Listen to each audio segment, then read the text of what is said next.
With their new movie on the horizon, it's time to take a look at the world's greatest comics magazine. That's right, this week it's the Fantastic Four on Geek Crash Course West.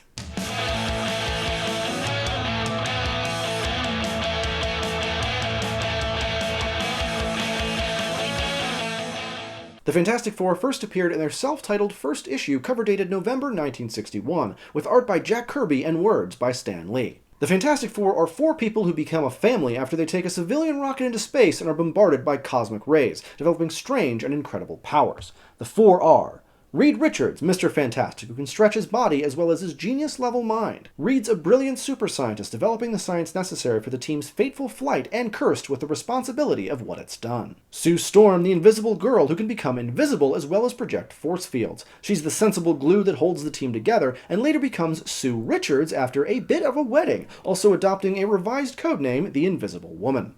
Her brother, Johnny Storm, the Human Torch, is a hot-headed party boy who lives up to his fiery codename with flame-based powers he activates by shouting, "Flame on!" The team is rounded out by pilot Ben Grimm, who is permanently changed into a rocky beast of huge proportions, calling himself the Thing in shame. Over time, Reed works to figure out a way to reverse Ben's change, while Ben learns to live with it. Also, the Thing has this catchphrase, "It's clobbering time," which means he's going to beat a lot of people up. The four are based out of the Baxter Building, a skyscraper with some crazy super science stuff in the upper floors, including a launch pad for the team's rocket plane, sometimes called the Fantasticar. Oh yeah. While the team initially sticks to street clothes, the Fantastic Four's super science explorer/superhero lifestyle eventually also includes signature blue costumes, composed from unstable molecules, which allow the team to use their powers without wrecking their clothes. Also notable about the original 1960s run is that the team grows and develops over time in a realistic way. The biggest example of this now built-in history is the wedding of Reed and Sue, which is one of the rare comic book marriages that has stuck over the years. Along with the births of their children, Franklin, a precocious young genius with the sometimes hindered, sometimes flourishing power to create universes. At one point, Franklin actually moved a bunch of Marvel characters into like a pocket universe that he kept as like a floaty beach ball thing. We don't really talk about the beach ball anymore, so never mind. And Valeria, an even more precocious young genius who had a bit of a troubled birth, eventually turned into a magical familiar for the Fantastic Four's greatest villain, Dr. Doom. Doom's evil schemes left an imprint on the girl, who calls him Uncle Doom these days, although she's totally free of his control and safely living with her family. Over the years, the Fantastic Four's expanded family grows to include a wider range of heroes and villains, including She-Hulk, Wyatt Wingfoot, a lady thing, a lady in a thing costume, Spider-Man, the Scott Lang Ant-Man, and many, many more. In the recent Jonathan Hickman-written run, some of these characters, along with several new ones, appear as part of the larger rostered Future Foundation, who get cool white outfits and a wider range of numbers on their chests. Initially, Marvel Comics ran a realistically timed continuity of years elapsing and characters developing, but because of character, aging, this became sort of untenable and they switched to what Marvel calls a sliding timescale. Basically, wherever we are, a certain amount of time has elapsed with the whole Marvel Universe before that, and just everything is compressed into it.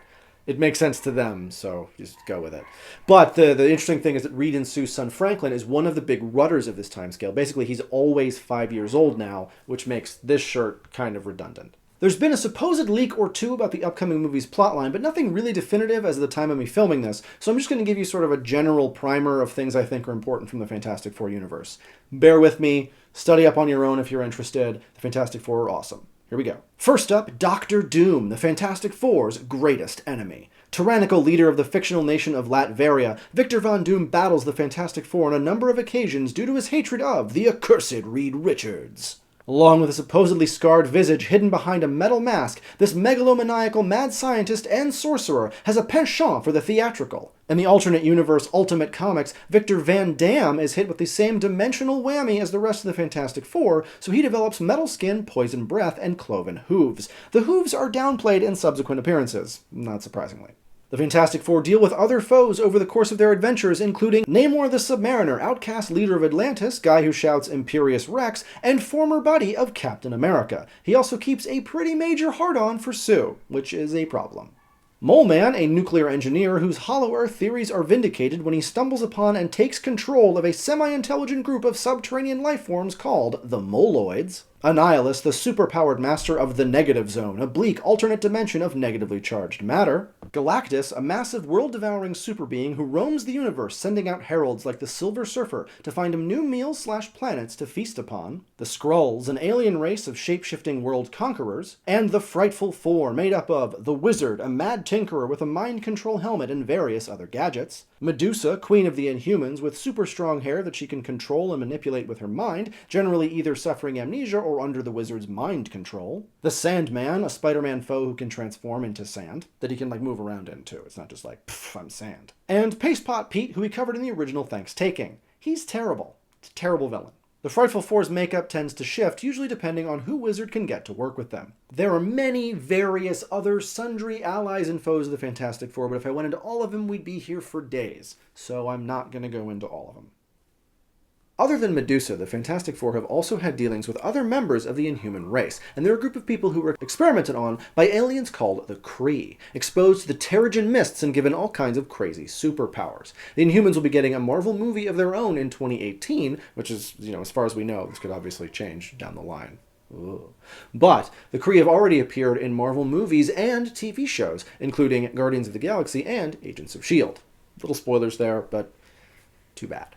When it comes to Fantastic Four homework, you better believe I'm going to recommend you some reading. If you're okay with the general wackiness and uncomfortable gender politics of the Silver Age, you should definitely give Jack and Stan's classic run a try. It's one of the longest runs of the same writer, Stan Lee, and artist, Jack Kirby, working together in comics history, and it's a hell of a great ride from what I've read. Which isn't nearly enough, by the way. It is a foundational cornerstone of the Marvel Comics universe, though, so it's high on my list of things to read before I die. In terms of modern recommendations, I love Jonathan Hickman's run, which starts as Fantastic Four, becomes FF, then splits into FF and Fantastic Four at the same time because, well, sales were good. It's big ideas in a complex framework with loads of good character moments, and Hickman takes advantage of the wide canvas of the Fantastic Four, bringing in alien adventures, inhuman intergalactic intrigue, and multi-dimensional machinations. For another recent recommend, I'd say to give the Matt Fraction written run of Fantastic Four and FF a try. His Fantastic Four run is fun, but the real party is, I think, his and artist Mike Allred's FF run, which is just one of my favorite comic stories ever. Basically, Ant-Man, She-Hulk, Queen Medusa of the Inhumans, and a girlfriend of Johnny Storm's in a Thing costume have to defend the world in the absence of the main Fantastic Four. It's great.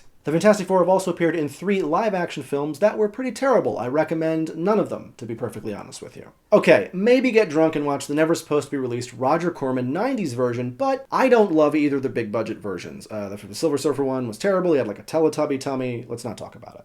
There have also been a bunch of cartoon shows, but I am not an expert on the cartoons. If you are, let me know your favorites in the comments below, and also give me some recommended comics readings, because I'm kind of curious to explore my Fantastic Four knowledge as well. Oh yeah, and I'm not going to talk about the Arrested Development musical subplot from their season 4. Other than that sentence. There, you're welcome. Bye. In the comics, there have been 2 Iron Man stories where Tony Stark has had to team up with Fantastic Four villain Dr. Doom to help King Arthur and Merlin keep right the legend of Camelot. The first took place in medieval times. I'm pretty sure Iron Man rode a horse, but I don't remember exactly. Don't quote me on that. And the second time they went to the not-so-distant future to help a child Arthur who was still young because he was frozen as a test tube baby and not born on time. It was really weird. So both of them are bizarre bits of comics history, and I highly recommend them if you can track them down. Who's your favorite heroic 4-person team? Let me know in the comments below, and remember to subscribe for our final episodes of Geek Crash Course. If you have any questions, you can find us on Twitter, Facebook, or on our website, geekcrashcourse.com. Thanks for watching. This is the last thing I have to shoot for Geek Crash Course. Fun fact. See you next time.